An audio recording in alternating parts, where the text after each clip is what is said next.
Kisah Perjalanan Sang Kiai, bagian 35. Bismillahirrahmanirrahim. Assalamualaikum warahmatullahi wabarakatuh. Segala puji bagi Allah Tuhan semesta alam, yang dengan rahmat dan kasih sayangnya kita masih diberi waktu untuk menyimak kisah perjalanan ini. Setiap langkah manusia membawa pelajaran, dan setiap kejadian menyimpan hikmah bagi hati yang mau merenung. Inilah lanjutan dari perjalanan Sang Kiai di negeri orang, dengan segala ujian, perjumpaan, serta ilmu yang tertanam di setiap peristiwa. Jam 9 pagi, ada istirahat sebentar, dan para pekerja menyebutnya dengan SAA, atau ngeteh. Orang Arab biasanya berangkat kerja membawa sarapan pagi, roti kubus. Kubus terbuat dari tepung diuleni dengan air dan garam, lalu dipipihkan dan ditempel ke tembikar tanah. Makannya disobek dan dicocolkan ke kare. Rasanya? Ya, kalau aku nggak doyan. Jam 9 aku menghadap manajer administrasi. Soalnya waktu berangkat dari Indo aku dijanjikan mau dinaikkan gajiku kalau sudah di Saudi. Sebenarnya sudah sering ku dengar kata-kata jangan percaya dengan ucapan orang Saudi. Kata itu sering ku dengar dari teman-temanku yang pernah bekerja di Saudi. Selalu bilang, jangan percaya ucapan orang Saudi. Jangan mau diberi-beri janji tanpa ada hitam di atas putih.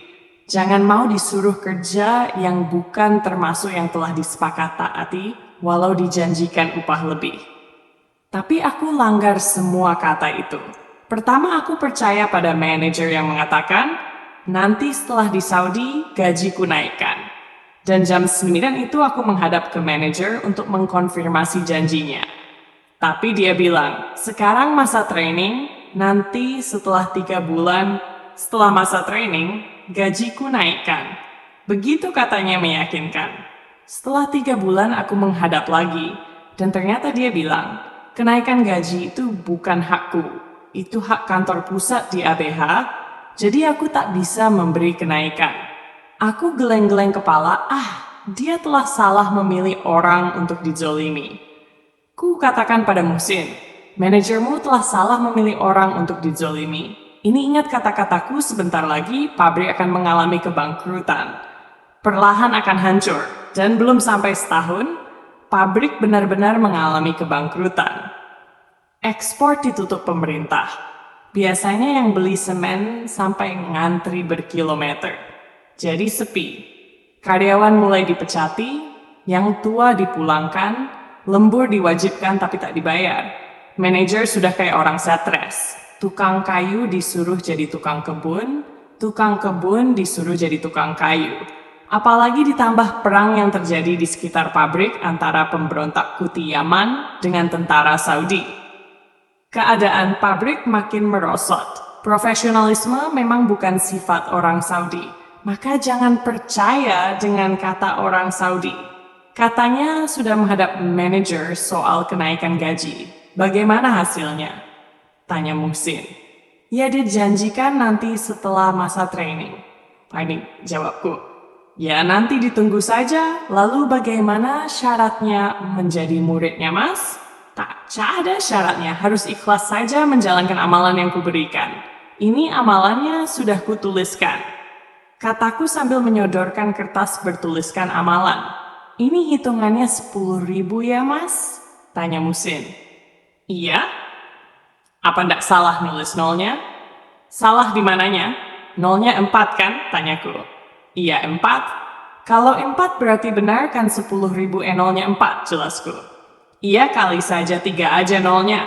Loh, itu wirid 10.000, wirid paling ringan, tekanku. Kan sudah kukatakan menjadi muridku itu berat.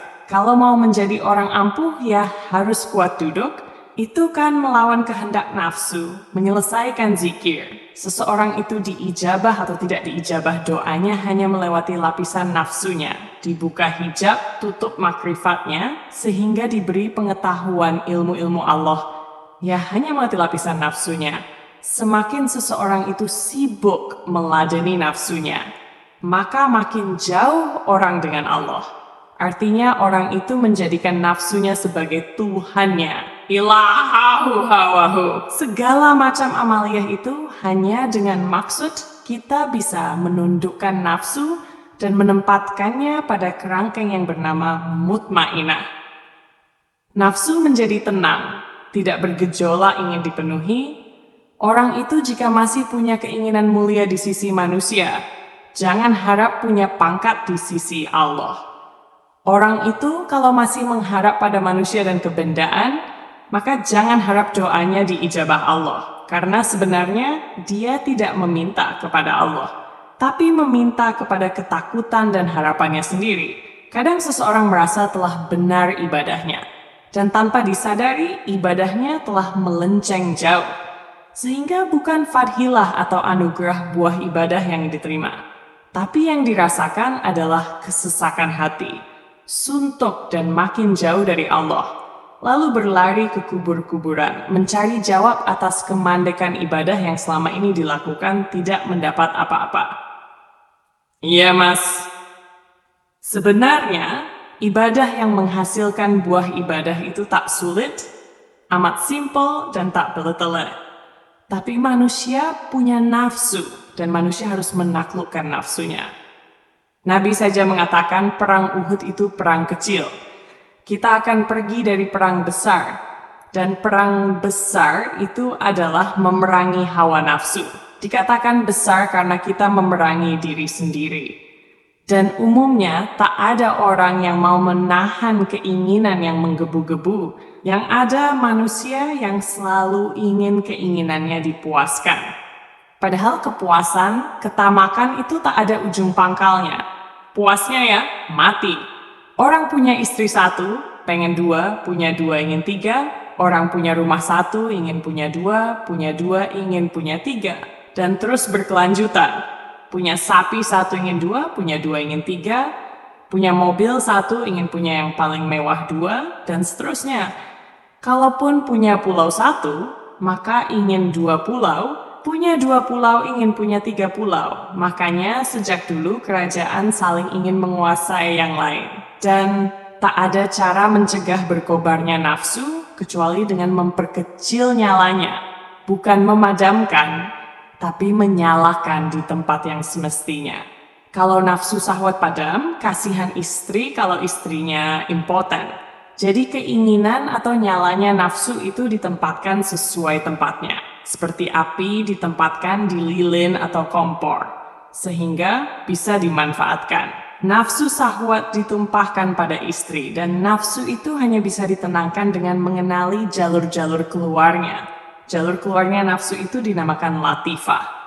Kelembututum tan sumber keluarnya nafsu, dan sumber itu kita sumbat perlahan dengan zikir, ala bidzikrillahi tatmainul qulub. Ingatlah hanya dengan mengingat Allah lah hati itu bisa tenang. Bagaimana siap tidak menjalankan? Ya mas, saya siap.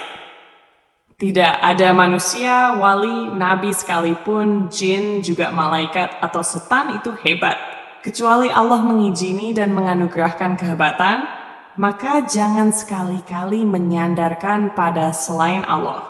Orang alim, kiai, nabi, jin, malaikat, semua itu ciptaan sama dengan kita. Kalau kita menyandarkan pada sama-sama ciptaan yang punya kekurangan, maka jelas salah kita. Bertawakal dan bersandarlah hanya pada Allah. Semua ciptaan selain kita itu tidak bisa memberi manfaat dan bahaya, kecuali Allah mengizinkan menjadikannya memberi manfaat.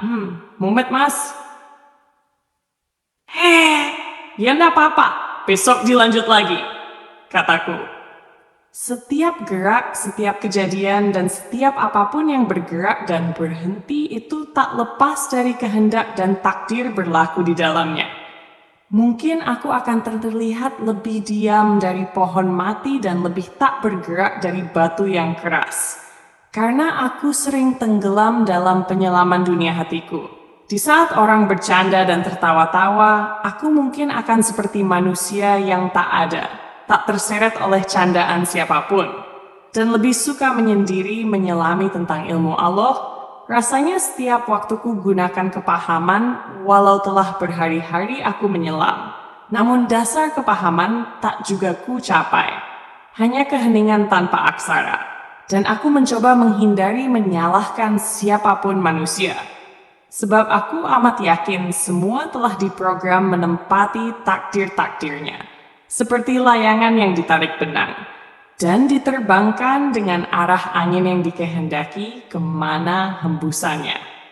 Bahkan aku mendapat teman sekamar, karena kunci hanya satu, dan dibawa temanku. Sehingga hampir tiap hari aku harus masuk kamar lewat jendela, atau aku harus sering ketinggalan kerja karena teman yang mandinya berjam-jam. Semua adalah proses. Semua manusia punya sisi buruk, dan pasti tak jarang orang tak suka denganku, karena sisi burukku yang mengemuka, dan cenderung aku tak menyadari keburukan diri sendiri. Allah selalu menciptakan orang lain bisa jadi untuk melatih kesabaran orang lainnya, seperti menciptakan syaitan, guna dijadikan penguji bagi manusia, agar keimanan tertempa, agar keteguhan teruji, dan siapa yang pantas dan tak pantas mendapat anugerah dan pahala akan terlihat jelas. Kerja di pabrik semen mungkin sama dengan kerja di pabrik lain. Soalnya aku tak pernah kerja di pabrik manapun. Di pabrik semen yang kutempati, ada sistem kerja yang namanya drama. Loh kok bisa? Aku sendiri pertama kaget ada kerja model kayak gitu. Tahu kan drama? Drama berarti ya nggak bekerja beneran. Pura-pura kerja tapi tak menghasilkan apa-apa. Tapi kelihatan paling sibuk. Contoh misal nancapkan paku ditancapkan separuh. Lalu sibuk mukul.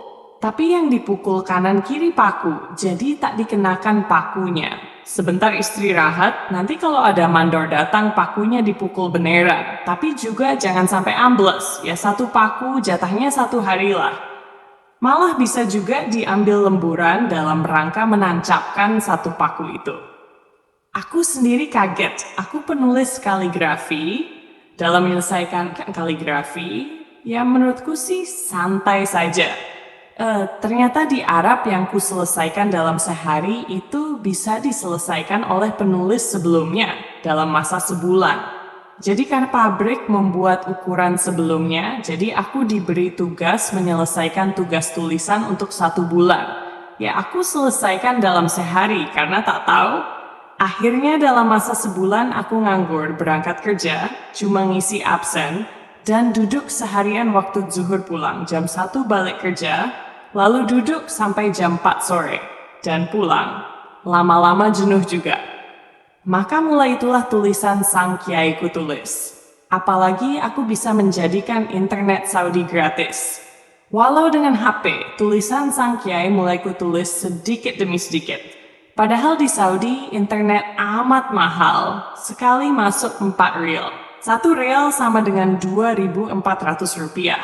Untung aku bisa menjadikan internet gratis. Semua teman menganggap aku gila. Ngayal karena mengatakan internet bisa gratis. Padahal aku katakan ke yang lain, aku sendiri telah menggunakan gratisan ada 1/2 tahunan. Tapi setelah semua aku ajari caranya, maka semua mengikuti. Drama ya, memang sudah jadi kebiasaan kerja drama. Aku tidak ikutan drama, maka disalahkan yang lain. Padahal jelas itu amat tak sesuai dengan nuraniku. Uang itu ku makan. Dimakan anak istriku, menjadi darah, mencuci hati, menjadi daging. Aku membayangkan jika anak istriku ku beri makan dari hasil kerja mendrama yang tak halal, aku membayangkan anakku akan susah ku nasihati. Istriku akan jadi orang keras kepala. Tak sanggup aku membayangkannya. Dan rasanya ingin pulang saja. Tapi aku sudah di Saudi, belum hajian lagi. Apalagi keberangkatan ke Saudi, uangnya harus kuganti. Karena biaya keberangkatanku ditanggung PJTKI. Hari Kamis, libur, paling enak tidur, di hari biasa saja di tempatku sudah tak ada kerjaan, maka jangan harap aku mendapat lembur, sementara yang lain pada lembur. Setelah sarapan pagi, siap-siap untuk tidur HP bunyi. Lagi apa mas? Suara musim. Ya biasa tidur. Jawabku malas karena sudah setengah tidur. Gak lembur? Ah, mana ada lembur, apa yang mau dilemburkan? Umroh yuk. Umroh? Ah, ndak punya uang, mau umroh pakai apa, jawabku. Bagaimana mau umroh? Gaji saja belum diterima. Ah, ada aja si Muhsin. Aku melanjutkan tidur lagi, tapi sebentar HP bunyi lagi. Ku angkat. Mas, aku sudah di depan kamar. Suara Muhsin. Iya, sebentar ku bukain. Karena kamarku kunci, aku telah pindah kamar dari sekamar dengan orang yang cuma punya satu kunci. Pindah ke kamar yang punya dua kunci. Barengan orang Madura. Kamarku buka. Ayo mas umroh. Masih tidur? Tanya Muhsin. Iya. Jawabku dengan mata memicing, karena silau oleh cahaya masuk ke kamar. Maklum di Saudi itu, kalau pagi matahari sudah terik kayak di Indonesia di waktu siang tengah hari. Ayo siap-siap, ajaknya. Aku ndak punya uang, kataku.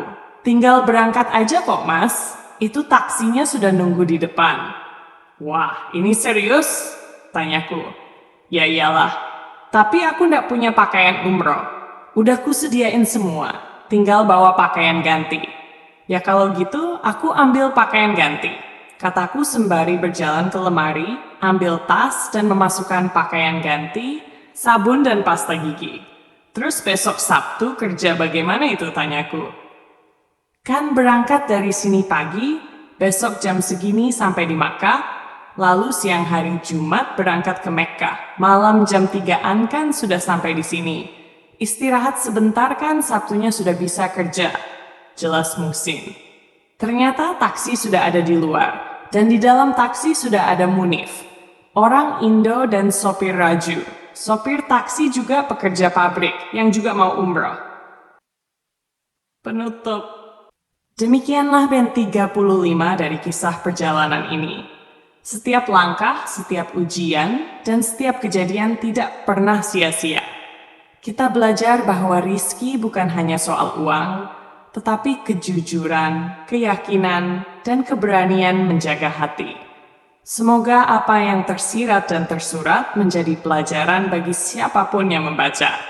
Wassalamualaikum warahmatullahi wabarakatuh.